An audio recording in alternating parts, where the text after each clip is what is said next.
اور یہ صراط مستقیم اللہ تعالی ہر ایرے غیرے نتو خیرے کو ہدایت نہیں دیتا، بلکہ اللہ تبارک و تعالیٰ اس کے لیے افراد کو چنتا ہے۔ جیسے سورہ نور کے اندر اللہ تعالیٰ نے فرمایا وَاللَّهُ يَهْدِي مَن يَشَاءُ إِلَىٰ صِرَاطٍ مُسْتَقِيمٍ، اور اللہ جس کو چاہتا ہے صراط مستقیم کی ہدایت دیتا ہے۔ کوئی نبی کسی کو ہدایت نہیں دے سکتا، کوئی ولی کسی کو ہدایت نہیں دے سکتا، کوئی صحابی کسی کو ہدایت نہیں دے سکتا، کوئی مولوی علامہ مفتی کسی کو ہدایت نہیں دے سکتا۔ ہدایت دینے والی ذات اللہ تبارک و تعالیٰ کی ہے۔ اسی لیے ہم ہر نماز میں اللہ سے دعا کرتے ہیں۔ کون سی دعا ہے جی؟ ہر نماز میں صراط مستقیم کی ہدایت کے لیے دعا کرتے ہیں۔ کون سی دعا ہے جی؟ پڑھتے ہیں کہ نہیں آپ لوگ؟ ہم ہر نماز میں دعا کرتے ہیں۔ کیا دعا کرتے ہیں؟ اہدنا الصراط المستقیم صراط الذین انعمت علیہم غیر المغضوب علیہم ولا الضالین۔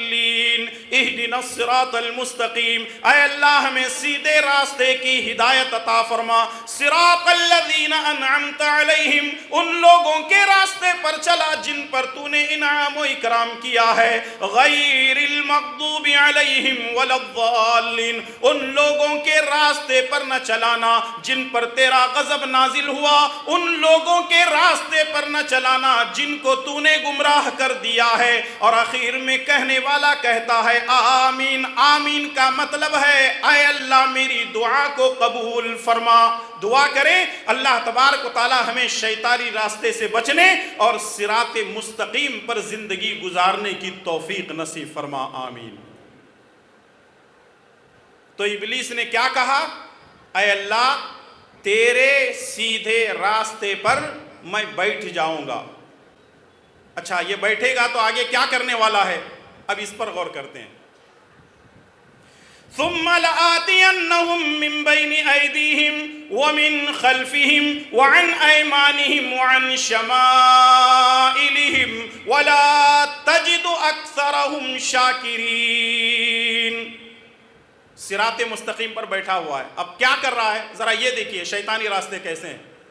ابلیس نے کہا ثم لآتینہم من بین ایدیہم، میں ان پر آگے سے حملہ کروں گا، ومن خلفہم پیچھے سے حملہ کروں گا، وعن ایمانہم دائیں جانب سے حملہ کروں گا، وعن شمائلہم بائیں جانب سے حملہ کروں گا۔ کتنے راستوں سے حملے کر رہا ہے؟ 4 راستوں سے۔ عجیب بات یہ ہے آگے پیچھے دائیں بائیں چاروں سے یہ حملے کر رہا ہے۔ اب میں اس کو اتنا ہی چھوڑ دوں اور کچھ نہ بولوں اور بات آگے بڑھا دوں، اب درس ختم ہونے کے بعد پوچھیں گے مولانا یہ آگے پیچھے دائیں بائیں والا مسئلہ کیا ہے، سمجھ میں نہیں آ رہا ہے۔ تو آئیے اس کی وضاحت کرتے ہیں۔ امام طبری رحمۃ اللہ علیہ نے حضرت ابن عباس رضی اللہ تعالیٰ عنہما کا قول نقل کیا ہے۔ ابن عباس رضی اللہ تعالیٰ عنہما اس قول کی یوں تعویل کیا کرتے تھے، آگے سے پیچھے سے دائیں اور بائیں سے حملہ کروں گا کا مطلب یہ ہے، آگے سے حملہ کروں گا کا مطلب یہ ہے کہ دنیا کو اس کی نظر میں خوبصورت بنا کر پیش کروں گا۔ دنیا کو کیا بنا کر کے پیش کر رہا ہے؟ خوبصورت بنا رہا ہے۔ اسی لیے آپ دیکھیں دنیا کی سب سے بڑی جو خوبصورتی ہے وہ مال ہے، مال۔ انسان مال کے چکر میں اپنے اعمال سے دور ہوتا جا رہا ہے۔ آخرت کی فکر کرو، نیکیوں کو حاصل کرنے کی کوشش کرو۔ اس کا مطلب یہ ہے کہ لوگ آج مال کے پیچھے ایسے بھاگ رہے ہیں، ان کو اعمال کی پرواہ نہیں ہے۔ ابلیس نے کہا تھا میں آگے سے حملہ کروں گا، اور یہ آگے سے حملہ کر رہا ہے۔ اور 1400 سال پہلے رسول اللہ صلی اللہ علیہ وسلم نے ایک پیشن گوئی کی تھی، سنن ترمذی کی روایت۔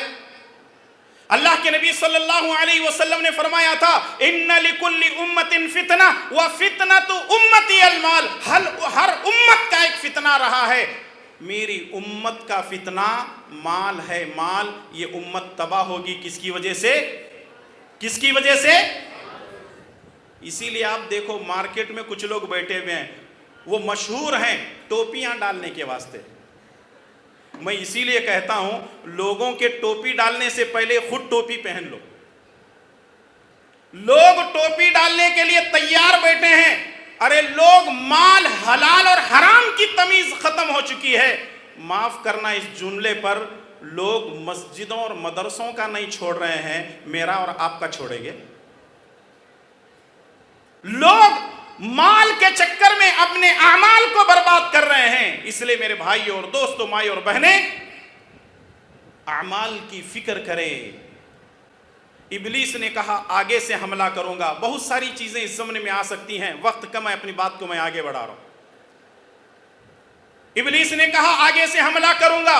اس میں ابلیس کامیاب ہے یا ناکام ہے، معاملہ آپ کے اوپر چھوڑ دیتا ہوں، ٹھیک ہے؟ آگے چلتے ہیں۔ میں پیچھے سے حملہ کروں گا۔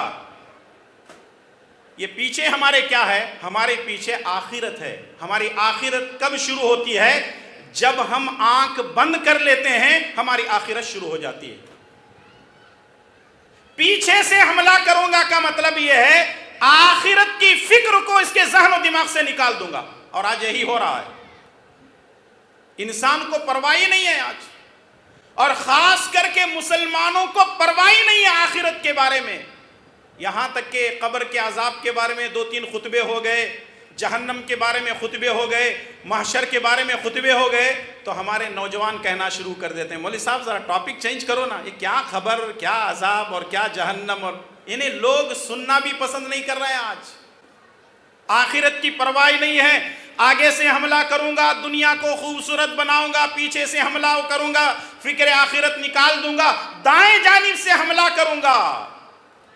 کام کرے گا بہت اچھے، لیکن اس میں سے اخلاص کو، ریاکاری کو ختم کر دوں گا۔ بہت اچھے کام کرے گا، نماز بھی پڑھے گا، روزے بھی رکھے گا، حج بھی کرے گا، زکوٰۃ بھی دے گا، صدقہ و خیرات بھی کرے گا، عمرے بھی کرے گا، قربانی، یعنی دنیا بھر کی یہ نیکیاں کرے گا، لیکن میں کروں گا کیا معلوم ہے؟ نیکیاں یہ کرتا جائے گا، اخلاص کو نکال کر کے ریاکاری داخل کر دوں گا، للہیت اس کے اندر سے ختم ہو جائے گی۔ میرے بھائی اور دوستو، ہر عمل کی اگر کوئی روح ہے تو وہ کیا ہے؟ وہ اخلاص ہے۔ اخلاص کا مطلب یہ ہے کہ میرا ہر عمل اللہ کے لیے۔ اسی لیے قرآن کریم کے اندر وہ آیت آپ کو یاد ہونی چاہیے اور یاد ہوگی، ان صلاتی و نسکی، ان صلاتی و نسکی و محیای و مماتی للہ رب العالمین۔ ان صلاتی، بے شک میری نماز، ان صلاتی و نسکی، بے شک میری نماز اور میری قربانی، میرا جینا اور میرا مرنا، للہ رب العالمین، اللہ رب العالمین کے لیے ہے۔ آج ہم نیکیاں تو کر رہے ہیں، شیطان ہماری نیکیوں کو، ابلیس ہماری نیکیوں کو غارت کر رہا ہے ریاکاری کی وجہ سے۔ وعن شمائلہم، بائیں جانب سے حملہ کروں گا کا مطلب یہ ہے کہ یہ برائیاں تو بہت کریں گے، لیکن ان کی نظر میں خوبصورتی یا اچھائی بنا کر کے پیش کروں گا۔ مثال کے طور پر ہمارے معاشرے کے اندر شرک بہت زیادہ ہے، لوگ اس کو توحید سمجھتے ہیں، لوگ بدعت پر عمل کر رہے ہیں، اور ہماری قوم اس کو سنت سمجھ رہی ہے، رسم و رواج پر زندگی گزاری جا رہی ہے، لوگ اس کو شریعت سمجھ رہے ہیں، باپ دادا کے دین پر لوگ اپنی زندگی گزار رہے ہیں، لوگ اس کو کتاب و سنت کا نچوڑ سمجھ رہے ہیں۔ ہماری ساری کی ساری نیکیاں اکارت اور برباد ہو رہی ہیں۔ آگے سے حملہ کروں گا کیا مطلب؟ دنیا کے پیچھے لگا دوں گا۔ پیچھے سے حملہ کروں گا کیا مطلب؟ آخرت کی فکر ذہن و دماغ سے نکال دوں گا۔